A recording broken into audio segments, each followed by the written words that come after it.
Kadokawa Corporation is a media conglomerate, a holdings company, a big corporation that owns a bunch of other smaller companies, deals with all of the publishing and whatnot, development of all these different IPs. They do a lot of manga and anime publishing, and then in the video game sector, they own Spike Chunsoft, they own a couple other things, and then most notably, IMHO, FromSoftware. FromSoft is, of course, responsible for ya Elden Rings, ya Dark Souls, ya Armored Cores, etc. As we've discussed a couple of times before, I'm a very, very big fan of the company and its games. I think that they are one of the best development companies in gaming right now. Out of all of the video game companies producing video games, I really do think they are rather up there. Their releases have been doing quite well in recent years, especially. Elden Ring was a massive, massive success. And it seems that a lot of other big companies really want a piece of the pie. Or if not just a piece of the FromSoft pie, a piece of the greater Kadokawa pie. It's a very, a very successful media corporation. And recently, a significant amount of shares in Kadokawa Corporation were purchased by an investment firm called Oasis Management Company. They bought 8.86% of the shares. This does not necessarily make them the majority shareholders, but pretty darn up there. It makes them a majority shareholder. Not at the tippy top, but the thing is, you don't have to be at the tippy top to be able to affect a company, to be able for your opinions to be heard and to potentially make changes within the company. 8.86% is an awful lot. And, it's not necessarily like a new thing when an investment firm invests in a company. That's kind of what they do. The problem here, in this particular case, is that there's just like so many layers of nastiness to this. There's just so many reasons, so many layers to why this is such a yucky thing. It's like when you leave an onion in the fridge too long, and it gets kind of moldy, and you're like, all right, I gotta okay, well, some people would just throw it away. I'm disgusting, so I peel away the moldy, but it's good underneath, as long as there's something usable underneath. But you just sometimes you just keep peeling, and you just, oh, nope, not that one. Nope, not that, little deeper. And if you're lucky, you get down to something good. Hey, I haven't died yet. So yeah, here's the thing. Oasis Management Company. I'm not gonna pretend like I know a whole lot about them. It's mostly just the stuff that has kind of, touched the Nintendo sphere over the years, but apparently they were responsible for an infamous shareholder, I don't know what you'd call it. Like, basically, when we talk about greedy shareholders who just so completely miss the point of the stuff that they have invested into and are clearly just in it for like the pure money, which is like the job of a shareholder. That's the entire point. But the thing is, when you're so focused on that you don't even understand the market that you're investing in, then you are actually not necessarily even a good investor, but whatever. I suppose that's a bigger thing. Point is, though, when we talk about just bad, evil, greedy investors who just want to mess things up, we Nintendo fans always point back to this one story. About, I guess it was about 12 years ago by now, when, smartphone games, or like mobile games, were just going crazy, like just absolutely exploding. It was kind of the first few years of them being this massive phenomenon. And there was this one shareholder meeting where one of the shareholders piped up and suggested that maybe Nintendo could charge players to, charge them extra to make Mario jump higher. which you and I know that's it's not just evil, it's stupid. That's the thing. You can't, it's a game design issue. How high Mario jumps, it's not just like a bonus. It's not just a benefit. That kind of changes like how the game is actually designed and made. It would be way too disruptive to give that power to the player, but whatever. Again, that's a whole other, like, you get it. But this person posited, what if you charged 99 cents to let players have Mario jump a little bit higher? And like that whole conversation is just, it's gone down in history. It's such a wonderful example of just the absolute short-sighted ignorance that you get with a lot of these people.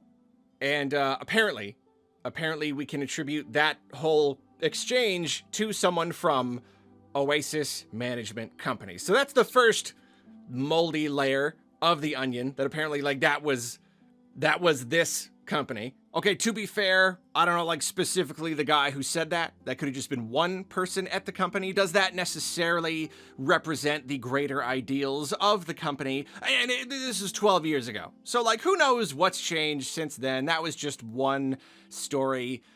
Sure, I guess so, but it still doesn't really instill me with confidence.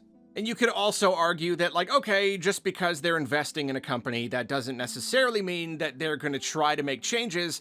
Plenty of big corporations will just invest in a company to just collect some of the, like, stock payouts, just if they think a company is doing well and they see growth, and then they just want their stock values to increase, and eventually they'll sell. You know, it's just for like the buying and the selling and the trading of like stocks. Maybe they don't necessarily want to stir the pot too much. But no, we know, yes, specifically, the reason that this company is investing in Kadokawa is so that they can make changes. They say they want to engage in important proposal activities, which is, yeah, absolutely. Like, yes, they want to bring their power to the table, to the bargaining table, so that they can push for decisions to be made that they feel will be more profitable. So yeah, so like that's, yeah. So basically, the same company that suggested to Nintendo they should charge in-app purchases and charge people $1 to have Mario jump a little bit higher,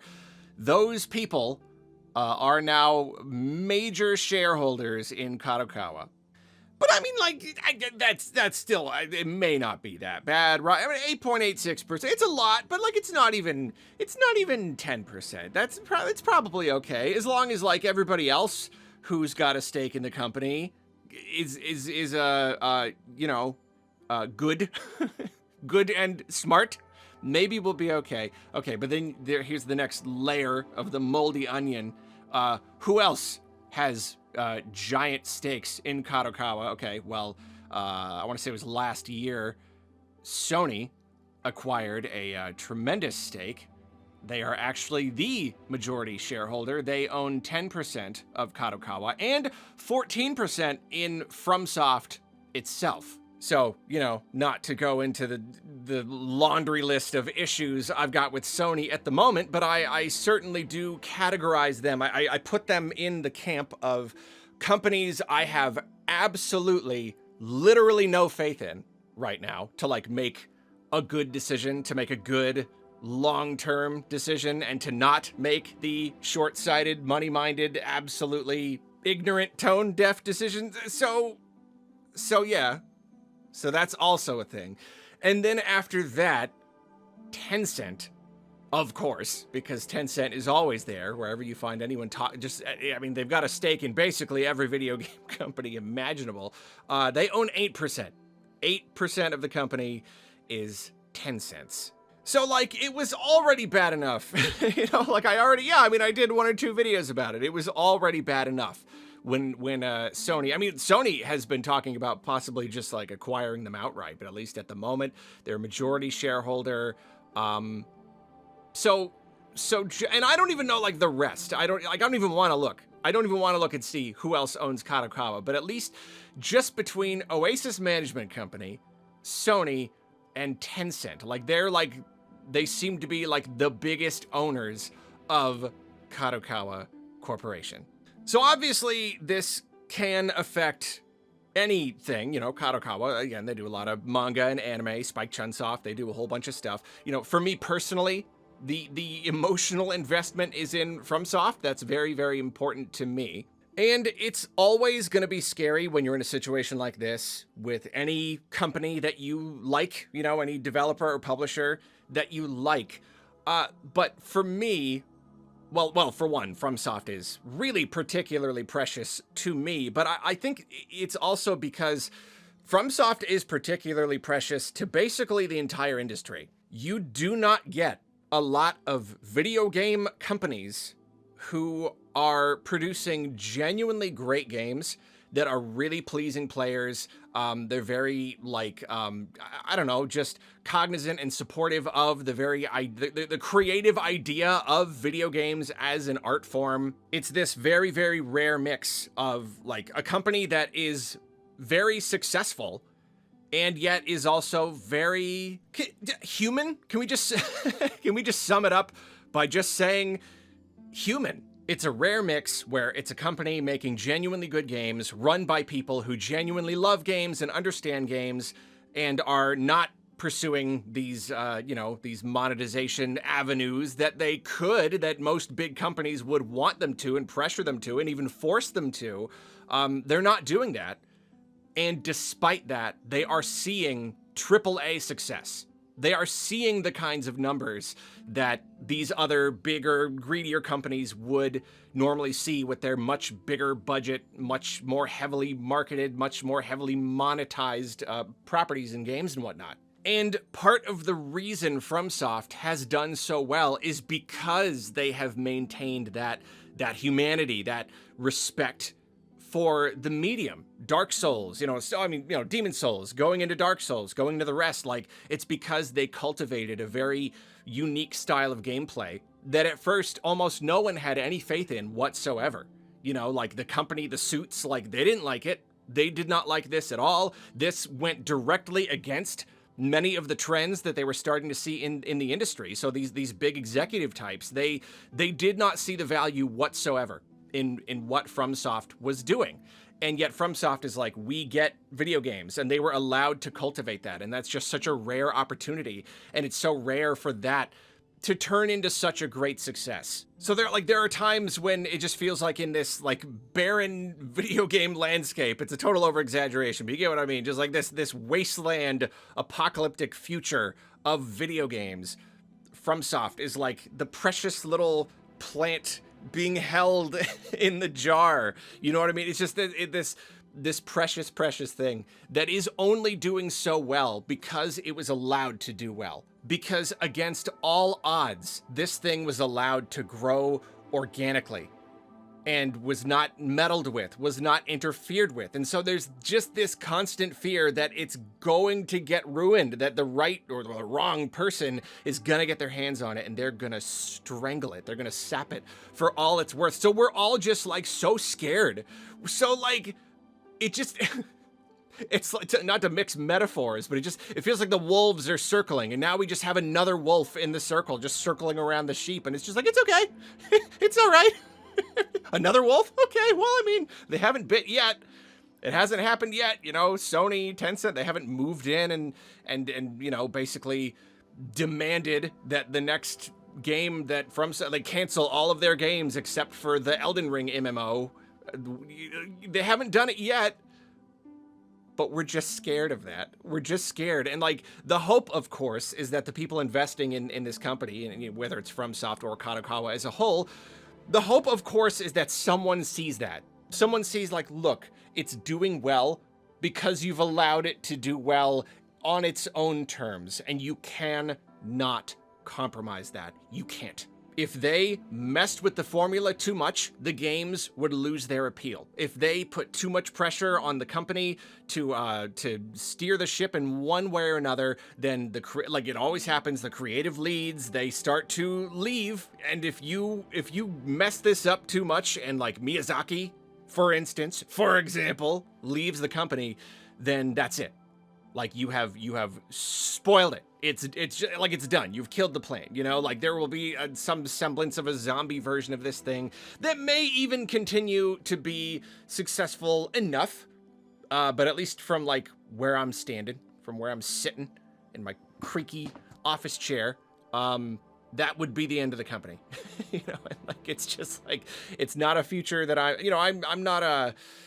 trying not to be too worried about it. I'm trying to just stay positive and maybe it'll be okay. It's just nerve-wracking.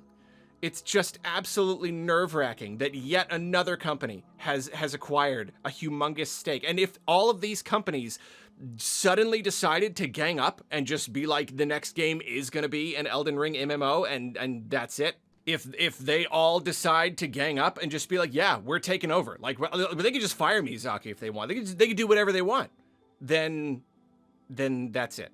So we just have to like hope that doesn't happen. And even if we have no indication yet that it will happen, maybe it'll never happen. But like knowing it could happen is what's not fun. It's really incredibly not fun. The wolves are circling and they're like, it's fine. You're fine. Everything's fine. We could just strike at any moment, you know? The axe is held above the chicken's head. It's just like, no, it's fine. You're all right. As long as we have all of the power. We have all of the power to do whatever we please, but it's okay. Because we'll just not. We'll probably, most likely, we'll just not. So yeah, I don't know, all we can do is cross our fingers and try to stay positive that this precious thing is allowed to continue to be a rare and precious thing within the game industry. Just like, I don't know, just like, please. Pretty please with a cherry on top.